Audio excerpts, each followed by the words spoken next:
Assertion and reason.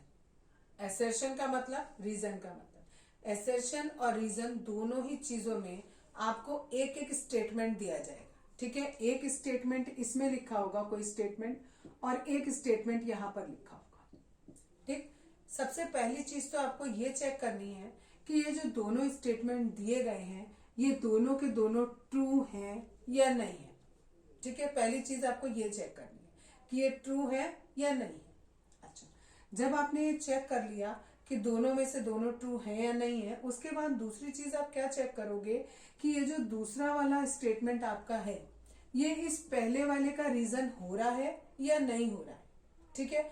अगर जो भी स्टेटमेंट यहां पर लिखा हुआ है वो इसका कारण है, इस स्टेटमेंट का कारण है, रीजन है, दैट मीन्स कि ये वाला जो स्टेटमेंट है, सेकंड स्टेटमेंट है, ये सही भी है और पहले वाले का करेक्ट रीजन भी है। जस्ट सपोज मैं एक एग्जांपल देके बताती हूँ, फिर आपको अच्छे से समझ में आएगा, ठीक है। जैसे सपोज करो हमने कहा कि a girl comes first in the class, ठीक है। मैंने बोला कि एक लड़की है वो क्लास में फर्स्ट आती है, ठीक। दूसरा है शी इज वेरी इंटेलिजेंट, ठीक है। दूसरा स्टेटमेंट, ओके, ठीक है, कोई बात नहीं, ठीक। A girls come first in the class, एक लड़की है वो क्लास में फर्स्ट आती है, और दूसरा स्टेटमेंट बोला मैंने शी इज वेरी इंटेलिजेंट, ठीक है। तो ये हो सकता है स्टेटमेंट कि कोई भी लड़की है वो फर्स्ट आती है क्लास में, तो yes this statement is true. दूसरा स्टेटमेंट बोला, अब हम उसी लड़की के लिए बोल रहे हैं शी इज वेरी इंटेलिजेंट, कि वो लड़की कैसी है, बहुत इंटेलिजेंट है। तो पहली बात हमने चेक करी दोनों स्टेटमेंट ट्रू है, यस दोनों स्टेटमेंट ट्रू है, ठीक। अब हमने कहा शी इज वेरी इंटेलिजेंट, तो ये स्टेटमेंट हमें ये तो पता लगा ट्रू है, ये इसका कारण है या नहीं है, वो लड़की क्यों फर्स्ट आती है, हम ये क्वेश्चन पूछेंगे कि ये वाला जो पहला वाला स्टेटमेंट है उस पे हम क्वेश्चन पूछेंगे कि ऐसा क्यों हो रहा है, ठीक है। अगर हमें उसका आंसर ये वाला स्टेटमेंट मिलता है तो दैट मीन्स कि this statement is the correct reason of this statement, ठीक, ठीक है।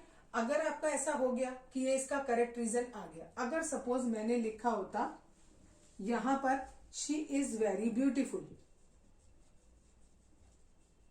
ठीक, तो ये स्टेटमेंट भी सही है कि वो बहुत ब्यूटीफुल है, ये स्टेटमेंट भी सही है कि वो क्लास में फर्स्ट आती है, लेकिन फर्स्ट आती है क्लास में, क्यों आती है, क्योंकि वो खूबसूरत है, नहीं, this is not the correct reason.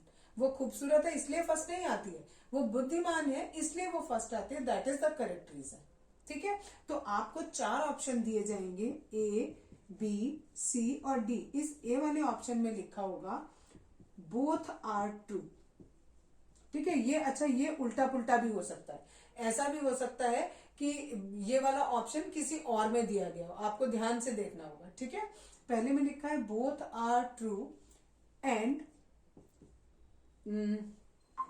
इस रीजन वाले को हम कैपिटल आर लिखते हैं, एसेशन वाले को कैपिटल ए लिखते हैं। कांड माइक बंद करो, ठीक है। रीजन के लिए हम कहेंगे कि पहले हमने लिख दिया both are true and R is correct explanation, aunty आपका बहुत ब्लर है। Both are true and R is correct explanation of A means assertion और आर मीन्स रीजन, ठीक है। ये वाला R and this is R means this reason is correct explanation of assertion. दूसरा option आ सकता है both are true but reason is not correct explanation of assertion, ठीक है। दूसरा स्टेटमेंट ये हो गया। तीसरा है ए इज ट्रू, यानी ठीक है, ए इज ट्रू, तीसरा स्टेटमेंट है A is true, that means assertion true है बट रीजन इज फॉल्स, ठीक। अगर आपका रीजन फॉल्स है, अगर आपने पहले ही कह दिया कि ये स्टेटमेंट ही गलत है, तो फिर ये बात उठती नहीं है कि ये इसका सही रीजन है या नहीं है, क्योंकि आपने बात ही गलत कह दी, बिल्कुल, ठीक। अगला है डी ऑप्शन में हो सकता है A is false but R is true, ठीक है। अगर आपका रीजन फॉल्स है, सॉरी एसर्शन फॉल्स है, एसर्शन ही गलत है, जब एसर्शन ही गलत है तो हम उसके कारण या ना कारण पे तो हम जाएंगे ही नहीं, बस हम ये चेक करेंगे कि हमारा रीजन स्टेटमेंट जो हमारा लिखा हुआ है वो सही है या गलत है।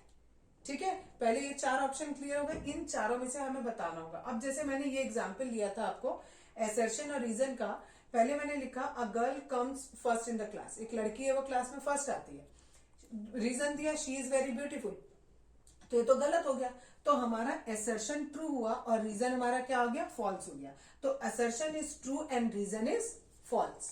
ठीक है, हाँ बोलो बेटा, ऑन कर दो। ये ऑप्शन भी हो सकता है कि दोनों ही चीजें गलत हो, एसर्शन भी गलत है और रीजन भी गलत है, तो 5 ऑप्शन हो सकते हैं। कभी कभी पेपर में आपको जरूरी नहीं है 5 ऑप्शन दिए जाए, कभी 4 ऑप्शन दे देते हैं, कभी 3 भी ऑप्शन दे देते हैं। It depends upon the teacher कि वो कैसा पेपर बना रहा है और उसने क्या ऑप्शन रखे हैं। इस वाले केस में हमारा हो गया कि ए इज ट्रू, ये स्टेटमेंट ट्रू है। ठीक है, दूसरा she is very beautiful, statement ये भी सही है हमारा, ये भी ट्रू है, लेकिन ये इसका करेक्ट रीजन नहीं है, तो ये वाला हमारा हो गया। बोथ आर ट्रू, दोनों assertion and reason both are true, but R is not correct explanation of A. ठीक है, क्लियर हुआ। अगर इसी जगह पर मैंने यहां पर ब्यूटीफुल की जगह क्या लिखा था पहले, इंटेलिजेंट, अगर यहां हम इंटेलिजेंट लिखते हैं तो फिर क्या होगा, हमारे दोनों सही भी हैं और ये करेक्ट एक्सप्लेनेशन भी है, तो हमारा ये पहला वाला हो जाएगा कि both are true and R is correct explanation of A. Clear हुआ। नेक्स्ट एग्जाम्पल है, रिकॉर्डिंग कर हाँ एक और एग्जाम्पल, एसर्शन है आपका light travels in a straight line, light सीधी लाइन में जाती है। ठीक है, दूसरा है reason transparent objects allow all light to pass through them, जितनी ट्रांसपेरेंट ऑब्जेक्ट्स होती हैं वो अपने में से लाइट को पास होने देती है। पहले हम ये चेक करेंगे कि दोनों स्टेटमेंट सही है या नहीं है। पहला statement light travels in a straight line, light हमेशा सीधी लाइन में चलती है, ये बात बिल्कुल सही है। दूसरा इन्होंने बोला कि जितनी ट्रांसपेरेंट ऑब्जेक्ट्स होती हैं वो अपने में से लाइट को पास होने देती हैं, तो हाँ ये बात भी सही है, क्योंकि जो ओपेक ऑब्जेक्ट होती हैं वो बिल्कुल नहीं जाने देती लाइट को अपने में से, जो ट्रांसफ्लुएंट होती हैं वो थोड़ा जाने देती है थोड़ा नहीं, बट जो ट्रांसपेरेंट ऑब्जेक्ट्स होती हैं जिनके आर पार आपको दिखाई देता है बिल्कुल, वो ऑब्जेक्ट्स जो है वो लाइट को अपने में से पास होने देती हैं। तो हमें ये बात क्लियर हो गई कि दोनों हमारे स्टेटमेंट कैसे हैं, सही है। अब हमें ये देखना है कि इसका ये कारण है या नहीं है। पहला क्वेश्चन, हमने पहला स्टेटमेंट क्या बोला था कि लाइट सीधी लाइन में जलती है। अब अगर हम ये क्वेश्चन पूछें कि लाइट सीधी लाइन में क्यों चलती है, और उसका आंसर क्या आप ये दोगे, क्योंकि ट्रांसपेरेंट ऑब्जेक्ट जो है वो अपने में से लाइट को पास होने देते हैं, नहीं, इन दोनों बात का कोई लिंक नहीं बन रहा। तो दैट मीन्स दोनों स्टेटमेंट ट्रू है, लेकिन R is not the correct explanation of A, इसमें यानी सेकेंड वाला हमारा ऑप्शन सही है। ठीक है, यस।